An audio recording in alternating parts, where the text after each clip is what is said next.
Bonjour à tous, je suis très contente de vous retrouver pour ce nouvel épisode de podcast. Alors aujourd'hui, je vais m'adresser aux survivants de la nuit noire de l'âme. Je vais un petit peu rappeler ici ce que c'est que la nuit noire de l'âme pour ceux qui ne connaissent pas ce terme. Ça peut être aussi appelé la nuit obscure de l'âme. En fait, en vérité, c'est quand notre âme se réveille à la réalité, se rend compte qu'elle a vécu dans beaucoup d'illusions et vient un peu nous réveiller et péter toutes les illusions qu'on pouvait avoir nous en tant que personnages humains, un petit peu erronés, et que tous nos faux personnages, toutes nos fausses identités tombent et viennent à mourir, tout simplement. C'est vraiment le fait de mourir à soi-même, c'est le fait que toutes les parties de nous qui n'étaient pas vraiment nous, qui étaient plutôt des conditionnements liés à des traumatismes, qui étaient des trucs qui étaient liés à la culture, à la société, etc., mais qui n'étaient pas qui on était profondément en tant qu'âme, venaient à se mettre en lumière, puis à s'effondrer et à mourir. Donc c'est un processus qui est horriblement douloureux, c'est un processus qui demande énormément de courage, et aujourd'hui, je m'adresse à ceux qui en sont sortis. Pour ceux qui sont en train de traverser la nuit noire de l'âme ou qui sont sur la fin de cette traversée des enfers, parce que c'est vraiment ça qui se passe, j'ai un projet qui arrive bientôt pour vous spécifiquement, donc je ne vous oublie pas. Mais là, aujourd'hui, je m'adresse particulièrement à ceux qui en sont sortis. Parce que quand on sort de la nuit noire de l'âme, il se passe plusieurs choses. Il se passe le fait qu'on a l'impression d'être sorti de la matrice, parce que c'est littéralement ça qu'on ressent. C'est comme si on avait changé de dimension, littéralement. La réalité nous apparaît plus du tout de la même manière, on n'est plus du tout naïf sur la réalité, et souvent les personnes qui vivent ce processus sont des très belles âmes, et des âmes qui sont très aimantes, et qui ont vraiment envie et un appel à aider le collectif, sauf que cette traversée des ténèbres a pu nous faire perdre confiance dans le monde, dans l'humanité, parce qu'on voit maintenant tout ce qui est faux, tout ce qui est une illusion, et on voit notamment tous les jeux de manipulation en œuvre, que ce soit dans les relations interpersonnelles, que ce soit dans la société, dans le collectif, et ça peut être très douloureux. Donc voilà pourquoi je m'adresse à vous aujourd'hui spécifiquement. Et il y a aussi un autre truc de ce truc-là, vous entendez le distributeur de croquettes de mon chat. Il y a un autre phénomène en même temps qui se passe, c'est que on ressent en soi une paix, une joie et un alignement jamais égalé auparavant dans nos vies. C'est vraiment comme si cette traversée des enfers, cette traversée des ténèbres, où pendant un temps tout est sombre, parce qu'on voit tout ce qui était faux et tout ce qui était une illusion dans la société, dans nos vies, etc.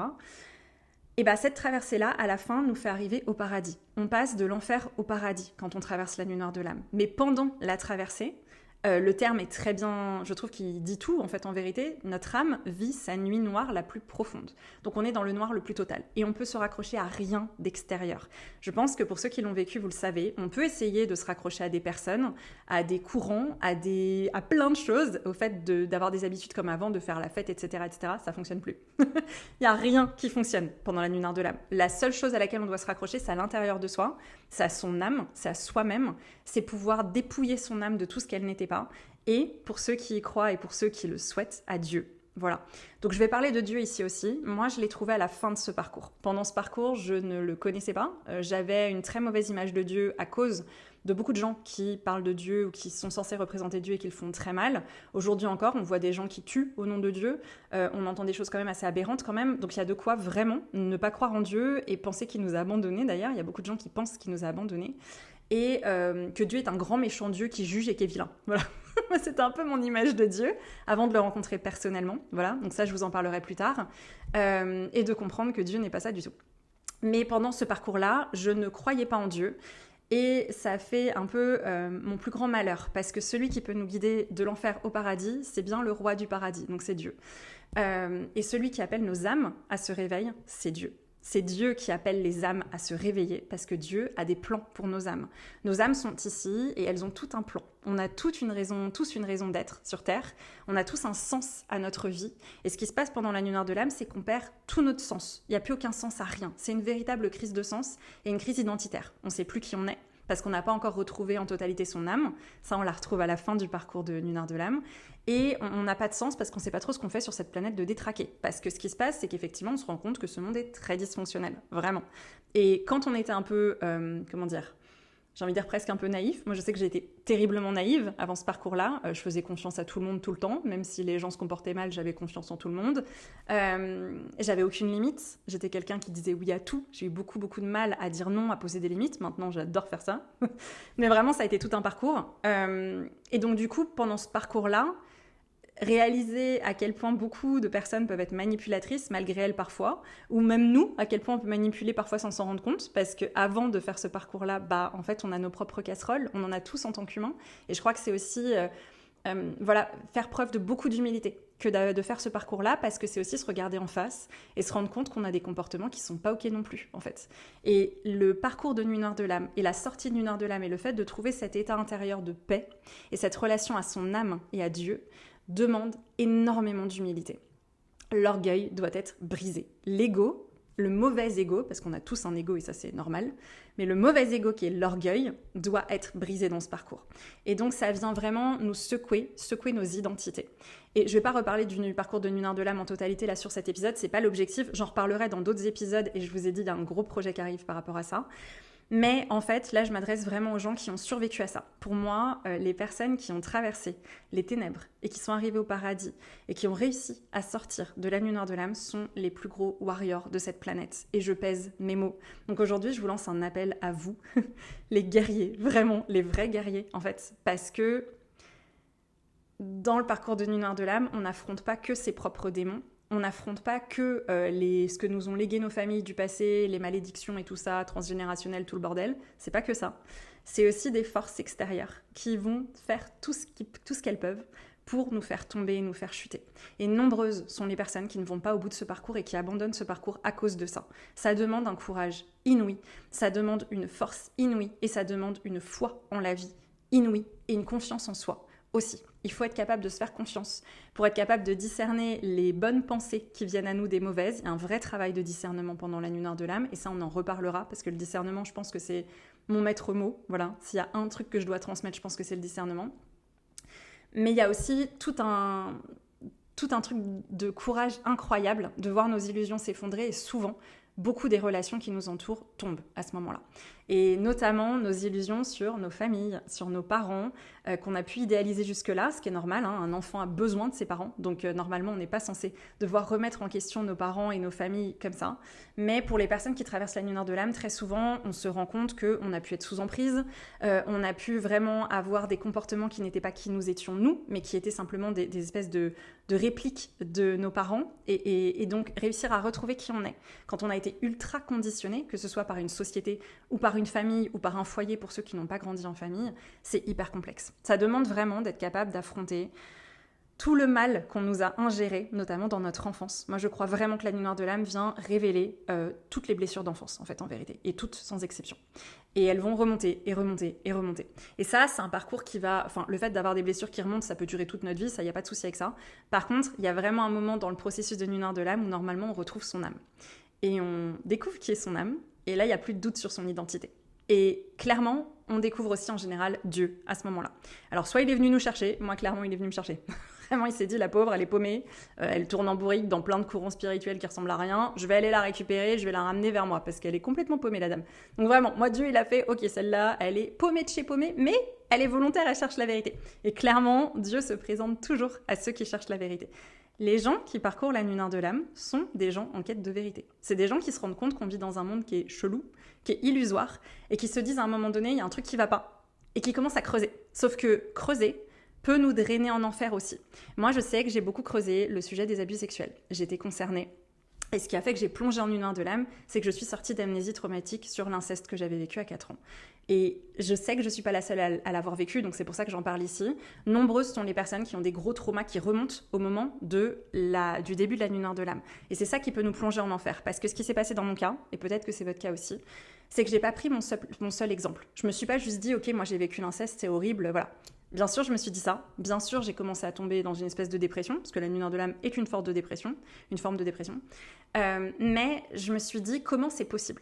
Comment c'est possible qu'un père, puisque moi c'était mon père, adoptif, mais ça restait mon père, qu'un père ait envie de faire ça à son enfant. Enfin, pour moi, ça relevait de la folie, en fait, et c'était pas compréhensible. Et comme je suis quelqu'un qui se pose beaucoup de questions, probablement comme vous, j'ai pas supporté de ne pas comprendre. Donc j'ai lu des bouquins et j'ai écouté des témoignages et j'ai mené une enquête digne d'un journaliste pour comprendre la manière de penser d'un mec qui fait ça. Parce que c'était pas possible pour moi. Ou d'une femme, parce qu'il y a aussi des femmes qui le font.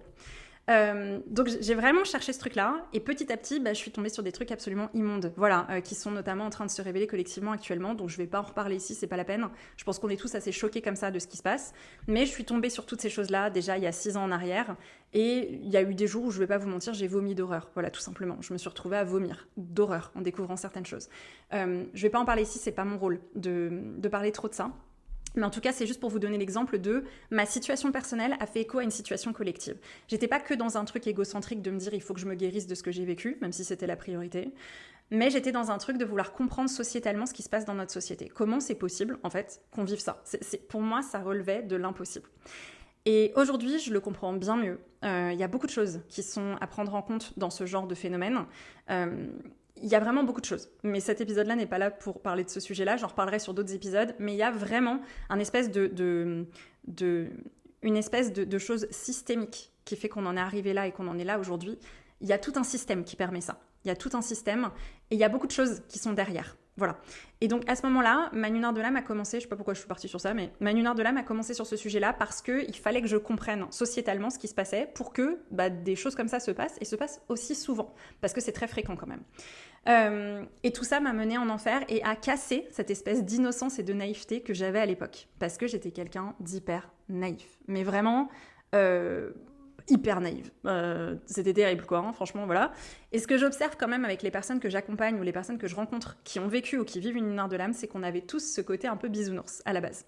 On était tous très naïfs, très aimants, on aime les gens. Voilà, ça c'est une caractéristique qu'on a tous, on aime les gens, de base. On est plein d'amour, et du coup on était un peu naïfs. Et c'est pour ça que je dis souvent, et je l'ai dit dans l'épisode précédent, que si j'avais un message à donner au monde, c'est l'amour inconditionnel. Oui, mais avec discernement.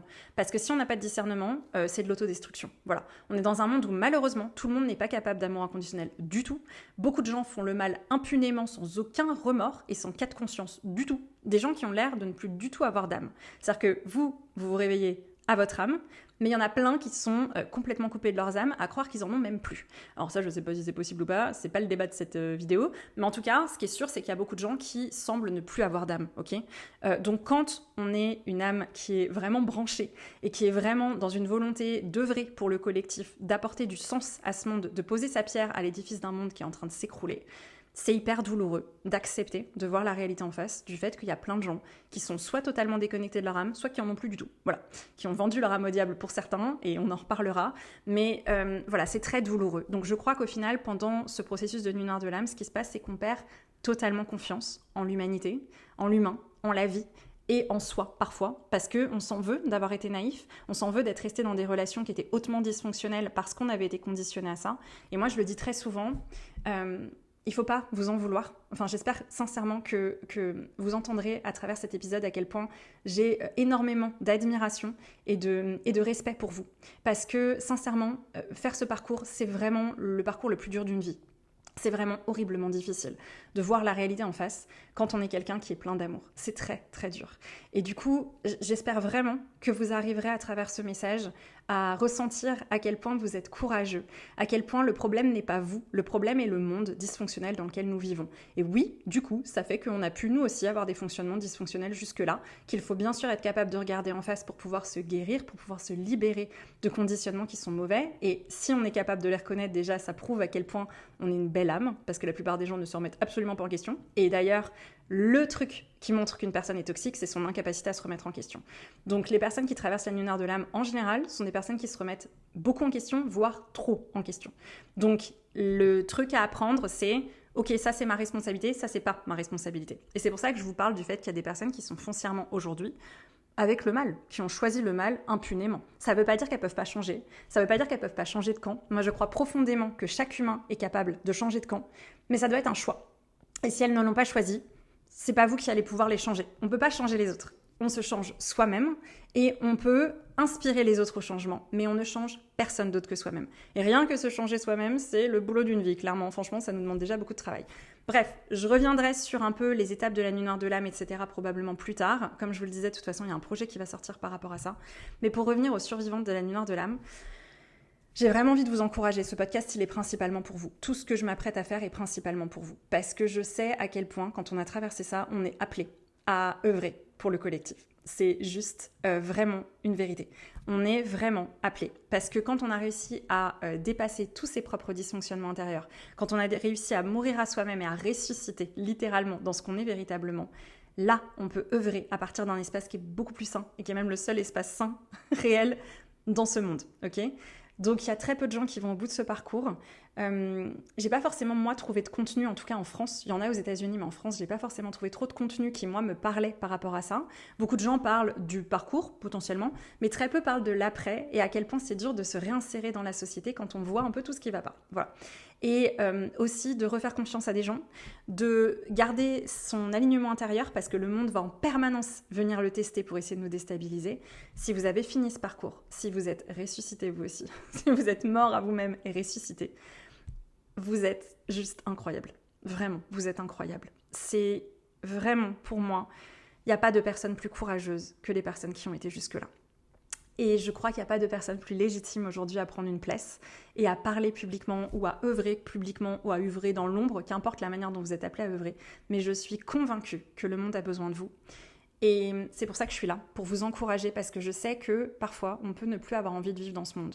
Ou alors on peut avoir envie de s'effacer, parce qu'on voit à quel point ce monde est dysfonctionnel et on est fatigué de ce monde. Donc vraiment, cette chaîne s'adresse à vous en priorité. Vous êtes important pour le monde. Ce que vous avez fait, c'est un parcours de warrior, c'est un parcours de guerrier. Il n'y a pas de plus grand guerrier que les gens, selon moi, qui ont fait la nuit noire de l'âme. Et d'ailleurs, les grands de ce monde, ceux qui ont fait des très grandes choses, souvent sont passés par là. Il y a aussi beaucoup de saints qui sont passés par là. Je pense à Mère Teresa, je pense à Thérèse de Lisieux, qui ont parlé de ce parcours-là. Mère Teresa, vous pouvez même trouver sur Internet, il y a des infos sur ça qui expliquent qu'en fait, au moment de sa mort, elle était encore en nuit noire de l'âme. Et pourtant, elle a changé le monde. Elle a œuvré, elle a vraiment participé à changer le monde. Donc ça prouve à quel point les personnes qui traversent ça sont des personnes qui sont appelées par Dieu lui-même à se réveiller en tant qu'âme, à leur appel, à leur raison d'être sur Terre, au sens qu'elles doivent poser sur Terre pour pouvoir œuvrer pour le collectif. Et en général, c'est des personnes qui font des choses incroyables. Mais c'est des personnes qui sont assez isolées parce que très peu de gens vont au bout de ce parcours. Très très peu. Et si vous êtes encore sur ce parcours, alors cette vidéo est aussi pour vous donner un vrai encouragement. Ne lâchez pas. Ne lâchez pas parce que je suis la preuve vivante qu'on peut sortir de l'autre côté et qu'on peut trouver cette espèce de paradis intérieur, véritablement. Et pourtant, je reviens de très loin. J'aurai l'occasion d'en parler sur d'autres épisodes, je vous reparlerai de mon parcours. Pas hyper confort pour moi, mais je pense que c'est important pour que vous voyez que j'incarne mes propos. Je suis pas en train de vous sortir des théories, là, vraiment. Je suis vraiment en train de vous parler de ce que j'ai vécu dans ma chair et que j'ai pu ensuite comprendre, notamment via des théories et notamment via la Bible. Voilà. Quand j'ai découvert la Bible, je me suis rendu compte qu'il y avait beaucoup de choses que j'avais vécues qui étaient dedans. Et ça, je pense qu'on est nombreux à avoir vécu ça, qu'il y avait déjà des choses qui étaient écrites dans la Bible et qui venaient en fait expliquer ce qu'on était en train de vivre. Donc c'est quand même incroyable parce que le Christ dit dans la Bible que celui qui veut le suivre doit se charger de sa croix, mourir à lui-même et ressusciter, comme le Christ, ok ? Et c'est vraiment ça, la nuit noire de l'âme. C'est on porte notre croix, donc toutes nos souffrances, toutes nos blessures, tous nos traumas, tout ça, on la porte. Ensuite, on meurt à soi et ensuite on ressuscite dans ce qu'on est véritablement, à savoir notre âme.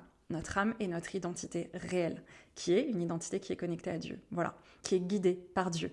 C'est un peu comme vous êtes dans une voiture, vous perdez votre GPS, vous savez pas où vous allez.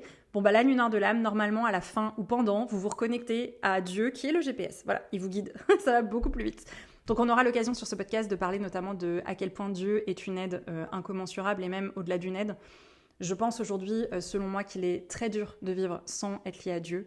En tout cas, moi, aujourd'hui, je ne pourrais plus vivre sans être lié à lui. Et je peux vous dire que j'aurais aimé le trouver plus tôt. Donc c'est aussi pour ça que j'en parle ici. Parce que la première chose que j'ai dit quand je suis sortie de cet état horrible de nuit noire de l'âme, c'est pourquoi personne ne me l'a dit. Pourquoi personne ne m'a parlé de Dieu? Pourquoi personne ne m'a dit que je pouvais l'appeler au secours quand j'étais au fond des ténèbres? Parce que qui est-ce qui nous sort des ténèbres, si ce n'est celui qui gère le paradis? Vraiment, c'est... Bref, on aura l'occasion d'en reparler. Mais même si c'est pas forcément confort pour moi de parler de ça, parce que, surtout en France, on est assez coupé de Dieu. Pas dans d'autres pays, moi je viens du Liban encore une fois, bon bah Dieu c'est la norme. Mais en France, on est assez coupé de Dieu et on le comprend assez mal. Et j'ai pas la prétention de vous dire que moi j'ai compris tout ce qu'il était, pas du tout. Je vais juste vous parler de moi, mon point de vue et ma relation avec lui aujourd'hui. Mais je peux pas, en fait, je suis pas le sauveur, c'est pas moi, en fait, qui peut vous aider en vérité. Je peux vous aider à vous reconnecter à Dieu, je peux vous aider à vous reconnecter à votre âme comme je l'ai vécu, mais le seul capable de vous aider, qui est véritablement capable de vous aider, c'est Dieu. Voilà. Et je crois qu'aujourd'hui, plus que jamais, on a besoin de lui sur Terre, vraiment. Je pense souvent à la chanson Where is the Love des Black Eyed Peas, qui avait fait un buzz énorme à l'époque, où si vous écoutez les paroles à nouveau, vous allez vite entendre qu'en fait, ils parlent de Dieu. Ils disent dedans... mon père, envoie de l'aide de là-haut parce que le monde est perdu sans toi. Un truc un peu comme ça. Et c'est vraiment, vraiment ça, en fait. On a vraiment besoin de lui. Bref, je m'arrête là pour cet épisode. J'en ai beaucoup dit et en même temps pas tant. Mais ce que je voulais dire, c'est que cet épisode ce podcast va vraiment vous être dédié. Il y a vraiment une intention pour moi derrière de vous accompagner à la réalisation de votre potentiel, à la réalisation de ce pourquoi vous êtes là et de vous donner des billes à mon niveau pour peut-être vous aider à vous faire confiance, à refaire confiance aussi à la vie, à refaire confiance au monde, à faire confiance aux gens, mais plus qu'aux gens. J'ai envie de vous dire de vous faire confiance à vous pour sentir si à un instant T vous êtes sécure ou pas avec quelqu'un et peut-être que l'instant d'après vous ne l'êtes plus. C'est-à-dire qu'il y a des personnes avec qui on peut être un temps en sécurité et c'est chouette, mais ça peut s'arrêter, malheureusement. Et je crois qu'apprendre à discerner quand une relation doit s'arrêter fait partie des choses les plus importantes à maîtriser sur Terre pour être en paix. Voilà. Et mettre les limites au bon endroit, parce que parfois on peut rester en relation avec des personnes, mais on peut plus être aussi proche, on sait qu'on n'est plus en sécurité sur tous les plans, et on doit juste mettre la limite au bon endroit, parce qu'il y a des relations qui valent quand même la peine d'être conservées. Et ici, l'objectif n'est pas d'inciter qui que ce soit à couper les ponts, mais par contre, je crois que c'est très important de discerner en permanence si on est sécure ou pas avec la personne en face, et si on peut ou pas aller à tel ou tel niveau de profondeur. Voilà. Je vais m'arrêter là pour cet épisode. Si ça vous a plu, je vous invite à vous abonner au podcast. On est au tout démarrage, donc j'ai plein de choses à vous transmettre. J'ai aussi lancé un compte Instagram qui est tout baby, donc si vous voulez le suivre, vous pouvez le suivre. Et je vous dis à la semaine prochaine.